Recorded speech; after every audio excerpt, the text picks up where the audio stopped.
Students, कैसे हो। देखिए कि विद्यार्थियों, भाषा, लिपि एवं व्याकरण के टॉपिक को आगे बढ़ाते हुए हम आज आपको बता रहे हैं मौखिक भाषा व लिखित भाषा में अंतर। पहले हम मौखिक भाषा किसे कहते हैं, लिखित भाषा किसे कहते हैं, ये पढ़ चुके हैं। नेक्स्ट वीडियो में आप देख पा रहे हैं मौखिक भाषा और लिखित भाषा में अंतर। देखिए, मौखिक भाषा में वाक्य छोटे होते हैं क्योंकि हम इनको बोलते हैं। इसी के विपरीत लिखित भाषा में वाक्य बड़े होते हैं, जैसे निबंध लिखते हैं और कोई पैराग्राफ लिखते हैं तो उसमें वाक्य कई बार बहुत बड़े हो जाते हैं। इसी तरह दूसरा अंतर है, मौखिक भाषा अस्थायी होती है। मौखिक भाषा अस्थायी होती है और लिखित भाषा स्थायी होती है क्योंकि उसको लिख दिया जाता है, जैसा लिखा जाएगा वैसा ही बाद में वो पढ़ा जाएगा। नेक्स्ट है, मौखिक भाषा में स्थानीय बोली का प्रभाव रहता है। लिखित भाषा में स्थानीय बोली का प्रभाव नहीं रहता है क्योंकि ये व्याकरण से सम्मिलित रहती है। परिष्कृत भाषा का प्रयोग किया जाता है। हम जो स्थानीय भाषा के शब्दों का प्रयोग करते हैं वो लिखित भाषा में नहीं कर सकते। नेक्स्ट है, मौखिक भाषा में व्याकरण व लिपि चिन्हों की आवश्यकता नहीं है। इसमें व्याकरण सम्मत वर्तनी का ध्यान नहीं रखा जाता है और लिपि चिन्हों की आवश्यकता भी नहीं पड़ती है। जैसे हमारी लिपि है देवनागरी लिपि, उसके जो चिन्ह है मौखिक भाषा में कोई आवश्यकता नहीं पड़ती क्योंकि वो मुख्य द्वारा सिर्फ बोली जाती है और श्रोता उसको सुनकर समझ लेता है। इसके विपरीत लिखित भाषा में व्याकरण व लिपि चिन्हों की आवश्यकता होती है क्योंकि व्याकरण के बिना हम शुद्ध नहीं लिख सकते हैं और लिपि चिन्हों के बिना हम कोई शब्द नहीं बना सकते क्योंकि इसमें मात्रा वगैरह, शिरोरेखा वगैरह वो लिपि से ही आती है। इसलिए इसमें लिपि चिन्हों की आवश्यकता पड़ती है। तो ये इसमें अंतर हो गया। नेक्स्ट है, भाषा की विशेषताएं। देखिए, भाषा की निम्नलिखित विशेषताएं हैं। भाषा का उद्देश्य विचारों का आदान प्रदान करना होता है। पहली विशेषता है कि कोई भी भाषा हो, किसी भी देश की कोई भी भाषा हो, उसका उद्देश्य होता है व्यक्ति के विचारों को एक दूसरे में आदान प्रदान करना। दूसरी विशेषता है मौखिक ध्वनियाँ इसका आधार होती है क्योंकि कोई भाषा की जो मौखिक ध्वनियाँ हैं जो हम बोलते हैं उसी के आधार पर लिखी जाती है। जैसे हिंदी भाषा है, जैसा हम बोलते हैं वैसा ही लिखते हैं। नेक्स्ट है, भाषा के लिए शब्दों का व्यवस्थित क्रम आवश्यक होता है। कोई भी भाषा, अगर हम परिष्कृत भाषा का निर्माण करना चाहते हैं, एक शुद्ध भाषा का प्रयोग करना चाहते हैं, उसको शुद्ध तरीके से लिखना चाहते हैं तो उसमें व्यवस्थित जो शब्द क्रम है उनकी आवश्यकता पड़ती है। इसी तरह चौथी विशेषता इसका स्वरूप लचीला होता है और इसे जनता के अनुरूप किसी भी रूप में ढाला जा सकता है। भाषा का स्वरूप लचीला होता है, जैसा जिस देश में जिस भाषा का ज़्यादा प्रयोग होता है उसी के अनुरूप उसको ढाल दिया जाता है, उसी का ज़्यादा प्रयोग होता है। देखिए विद्यार्थियों, भाषा की आवश्यकता क्यों पड़ी? क्योंकि भाषा एक ऐसी चीज़ है जिसके द्वारा हम किसी भी देश के इतिहास, भूगोल व संस्कृति की जानकारी अर्जित कर सकते हैं।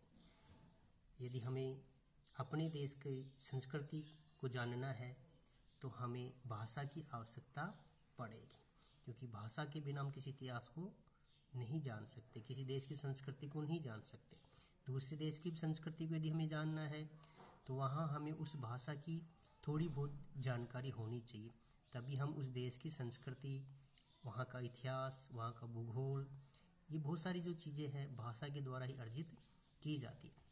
इसलिए मानव को भाषा की आवश्यकता पड़ी। तभी व्यक्ति, जैसे भारतीय हैं, वो हिंदी भाषा के साथ साथ दूसरी भाषाओं को भी जानते हैं, जैसे अंग्रेजी है, फारसी है ना। इस तरह से अन्य जो भाषाएं हैं उनका ज्ञान है उसे। चीनी भाषा है, इस तरह से दूसरे देशों की भाषाओं का ज्ञान है जिससे दूसरे देश की संस्कृति, भूगोल आदि का ज्ञान अर्जित किया जाता है। अब देखो हिंदी भाषा की बोलियाँ।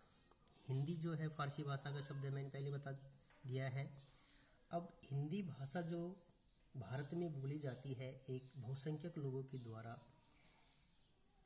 अब इसकी भी उपबोलियाँ हैं जिनको अलग अलग भागों में बांटा गया है। हिंदी केवल खड़ी बोली का ही विकसित रूप नहीं है, बल्कि उसमें अन्य बोलियाँ भी समाहित है। हिंदी में बहुत सारी बोलियाँ समाहित हैं जिनको हम निम्न प्रकार से विभाजित कर रखे हैं। जैसे पहली है पूर्वी हिंदी। पूर्वी हिंदी के अंतर्गत अवधी, बघेली, छत्तीसगढ़ी, जो छत्तीसगढ़ के अंदर बोली जाती है, अवधी जो अवध प्रदेश के अंदर, उत्तर प्रदेश के अंदर इसका प्रयोग होता है। तो पूर्व हिंदी के अंदर इन स्थानों पर ये अवधी, बघेली, छत्तीसगढ़ी ये भाषा वहाँ इस्तेमाल की जाती है। ऐसे ही पश्चिमी हिंदी, इसमें खड़ी बोली हिंदी, ब्रजभाषा, बांगरू जिसको हरियाणवी बोलते हैं, बुंदेली, कन्नौजी ये भाषाएं बोली जाती है। बिहारी में मगही, मैथिली और भोजपुरी भाषा बोली जाती है। इसके अंतर्गत आती है ये बिहारी के अंदर मगही है, मैथिली है, भोजपुरी है। नेक्स्ट है राजस्थानी। राजस्थानी के अंतर्गत मेवाड़ी, मारवाड़ी, मेवाती, हाड़ौती ये बोलियां हैं राजस्थान की। हाड़ौती प्रदेश में हाड़ौती बोली बोली जाती है। मेवात क्षेत्र, अलवर, भरतपुर, करौली जो है ये मेवाती बोली यहाँ बोली जाती है। मारवाड़ी मारवाड़ क्षेत्र में, और मेवाड़ क्षेत्र में मेवाड़ी भाषा का प्रयोग किया जाता है। इस तरह से हिंदी की बोलियां हैं। कुछ विद्वान मालवी, ढूंढाड़ी, जो ढूंढाड़ प्रदेश यानी जयपुर के आसपास जो प्रदेश उसको ढूंढाड़ प्रदेश बोलते हैं, वहाँ ढूंढाड़ी भाषा का प्रयोग किया जाता है। तथा बागड़ी, जिसको वागड़ी भी कहते हैं, शेखावाटी जो सीकर, चूरू, झुंझुनू इस क्षेत्र में शेखावटी भाषा का प्रयोग होता है, जो शेखावटी नाम दे दिया गया है, को भी राजस्थान की अलग बोलियां मानते हैं। समझे? हालांकि मुख्य भाषा यहाँ हिंदी है, वैसे राजस्थानी है, लेकिन ये उपबोलियाँ है जो यहाँ इस क्षेत्र में अलग अलग क्षेत्रों में बोली जाती है। इसी तरह पहाड़ी, जिसमें गढ़वाली है, कुमाऊनी है, मंडियाली है, ये भाषाएं वहाँ बोली जाती है। समझ गए? नेक्स्ट है विद्यार्थियों, बोली किसे कहते हैं। क्वेश्चन आ जाता है, भाषा किसे कहते हैं, बोली किसे कहते हैं, या भाषा और बोली में क्या अंतर है। तो देखिए, भाषा और बोली में काफ़ी अंतर है। एक सीमित क्षेत्र में बोली जाने वाली भाषा के स्थानीय रूप को बोली या उपभाषा कहा जाता है।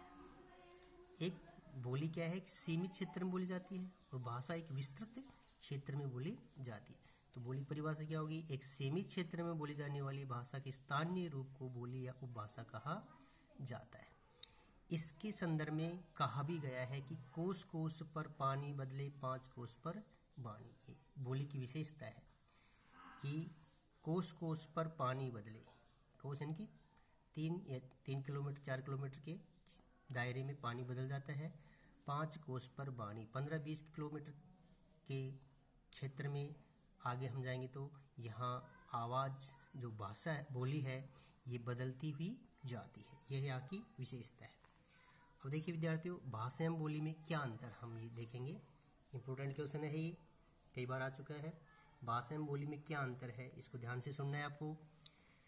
देखो, भाषा विस्तृत एवं व्यापक क्षेत्र में बोली जाती है, जिसमें अनेक बोलियां समाहित होती हैं। भाषा, मैंने पहले बताया था, भाषा एक बहुसंख्यक द्वारा, एक बड़ी आबादी के द्वारा एक बड़े क्षेत्र में बोली जाती है। जैसे यहाँ हिंदी है, हिंदुस्तान के अधिकतर क्षेत्रों में हिंदी भाषा का प्रयोग किया जाता है। तो भाषा एक विस्तृत क्षेत्र में बोली जाने वाली होती है। इसके विपरीत बोली सीमित क्षेत्र में या स्थानीय स्तर पर बोली जाती है। बोली है वो सीमित क्षेत्र में बोली जाती है। समझ गए? दूसरा अंतर है, भाषा का अपना साहित्य होता है, बोली का साहित्य होना आवश्यक नहीं है। भाषा का अपना साहित्य होता है, हर भाषा का अपना साहित्य, लेकिन बोली का साहित्य होना कोई आवश्यक नहीं है, क्योंकि बोली एक सीमित क्षेत्र में बोली जाती है। वहीं के लोग उसको जान सकते हैं, पढ़ सकते हैं, दूसरे क्षेत्र को नहीं जान पाएंगे। जैसे हम राजस्थानी है, पंजाबी की जानकारी हमें नहीं है, तो वहाँ के लोग ही उसको महत्व देंगे, वही पढ़ेंगे, हम उसको इतना महत्व नहीं देंगे, न उसको पढ़ पाएंगे। तीसरा अंतर है भाषा में साहित्य सृजन किया जा सकता है। भाषा में साहित्य सृजन किया जा सकता है, बोली में साहित्य सृजन किया तो जा सकता है, किंतु सर्वग्राही नहीं होता है। जरूरी नहीं कि सब लोग उसको पढ़े या जाने, उसके विषय में जानकारी अर्जित करें या उसकी समझ रखें। इसी तरह है भाषा का अपना शब्दकोश होता है, बोली का कोई निश्चित शब्दकोश नहीं होता है। भाषा का अपना शब्दकोश होता है, बोली का कोई निश्चित शब्दकोश नहीं होता है। जैसे हम हिंदी भाषा पढ़ेंगे, उसका शब्दकोश है, समझे, स्वर है, व्यंजन है, शब्द है, वाक्य है, वाक्य भेद है, इस तरह से उसका एक शब्द है उनके और उनका निश्चित अर्थ है, तो ये उसका शब्दकोश हुआ। बोली का कोई ऐसा निश्चित शब्दकोश नहीं होता है, क्योंकि बदलती रहती है। नेक्स्ट है भाषा में व्याकरण के नियम निहित होते हैं। जैसे हिंदी भाषा है, इसमें व्याकरण के नियम निहित हैं, संज्ञा, सर्वनाम, विशेषण, क्रिया, अव्यय, है ना, उपसर्ग, प्रत्यय, संधि, ये बहुत सारे व्याकरण के बिंदु हैं जिनसे एक परिष्कृत भाषा का निर्माण किया जाता है। बोली में व्याकरण के निश्चित नियम नहीं होते हैं।